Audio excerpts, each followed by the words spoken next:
Hi everyone, welcome back. In this video, we'll create native SQL queries using query annotation.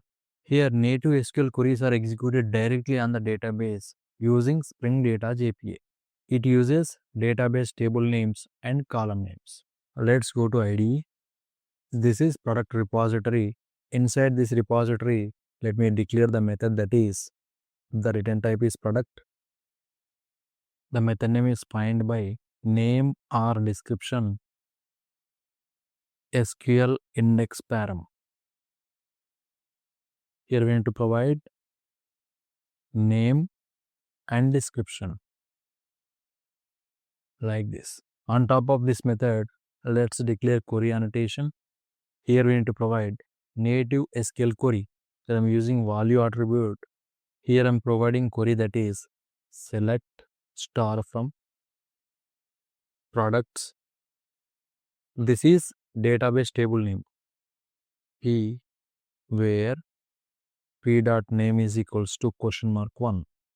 This is index parameters or P dot description is equals to question mark 2. And here we need to provide the attribute that is native query is equal to true. Here we need to enable native query. Now let's implement the method. This is src test java.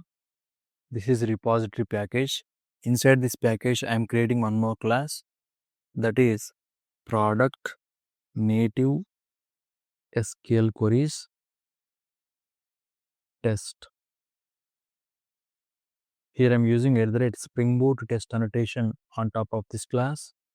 And let's inject a repository interface that is private product repository. On top of this field, I am using auto word annotation to achieve dependency injection. And let's implement the method that is void find by name or description SQL index param method like this. On top of this method, I am using test annotation. Let's copy this product repository dot we have find by name or description.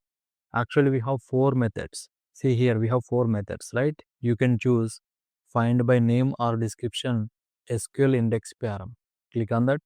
Here we need to provide product name and product description. Let's go to MySQL workbench.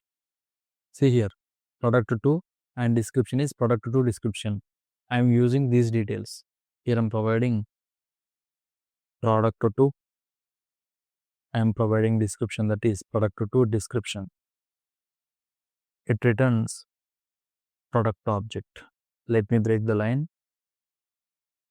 And we need to display the message that is sysout. Here I am providing product object. Now let's run the JUnit test case, control function F11.